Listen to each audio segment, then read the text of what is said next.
And if you ever need help deciding what movie that you would like to watch, just dial A for adruber. I don't know how you would dial an A, but I'm sure you can figure it out.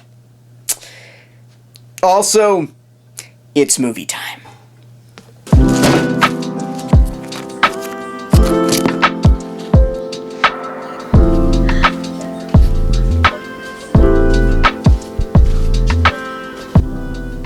Actually, Hamilton, I don't want to forget about you. So the next film on my journey to watch all the Unwatched films in my film collection is going to be The Bells of St. Mary's.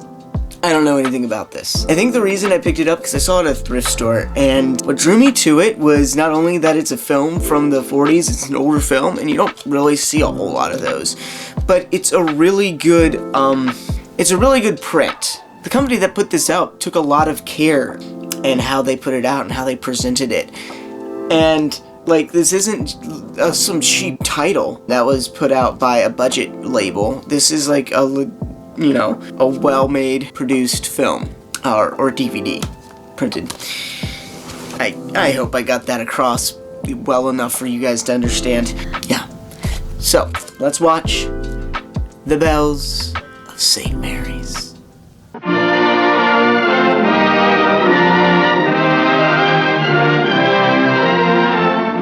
This is St. Mary's. They've got a problem, so they just dialed 0 for O'Malley. Father O'Malley, that is, and now the situation is well in hand. I'll hear the shortest speech you ever heard. This is a holiday. Everybody take the day off.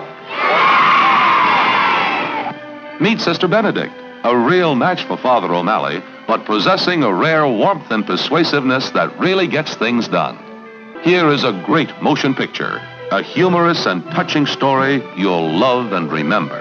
You know that wherever I am, my heart will always be with St. Mary's.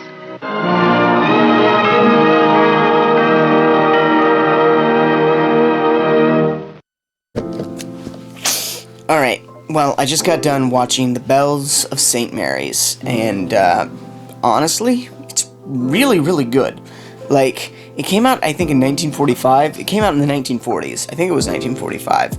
And, like, it's surprisingly modern in the way it's told. Like, the way the story is structured. I thought it flowed really, really well and was very easy to keep up with the story. Yeah, it was a really good film. Well-paced, well-timed. It's a simple story about this school, St. Mary's, and Father O'Malley, who comes in as the new headmaster, I guess you would say, of the school, and his kind of different ideas about it. So I would say one of the major things that I loved, one of the main things that I love so much, is just the character of Father O'Malley himself. Like, he has just this certain presence about him. It's partially in the way he was written, but partially in the way he was portrayed. It was very interesting, the questions that he would ask and how he would ask them to get you to think.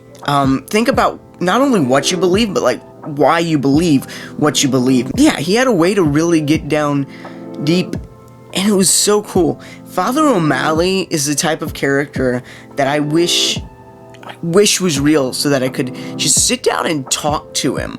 And I'd say pick his brain, but allow him to pick mine, really. He's just such a fascinating character. Yeah, I don't really have any complaints. I thought this was paced well.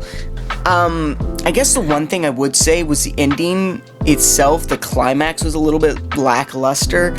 It was alright, and it wasn't bad by any means, but I felt like it just didn't quite have much build-up to a conclusion of a story that I'd like it to.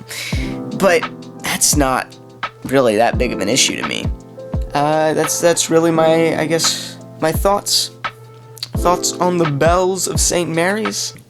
Alright, hi, so we have the handy dandy Unwatched movie list here, so let's mark off the bells, bells, bells, the bells of St. Mary. Alright, that's The Bells of St. Mary's. I think I'm 31 movies in, 200 and a lunch to go, so, woo! Thanks for watching, guys. you know, leave a like if you want. It really helps me out. Also, you could subscribe if you also want. So, also, goodbye.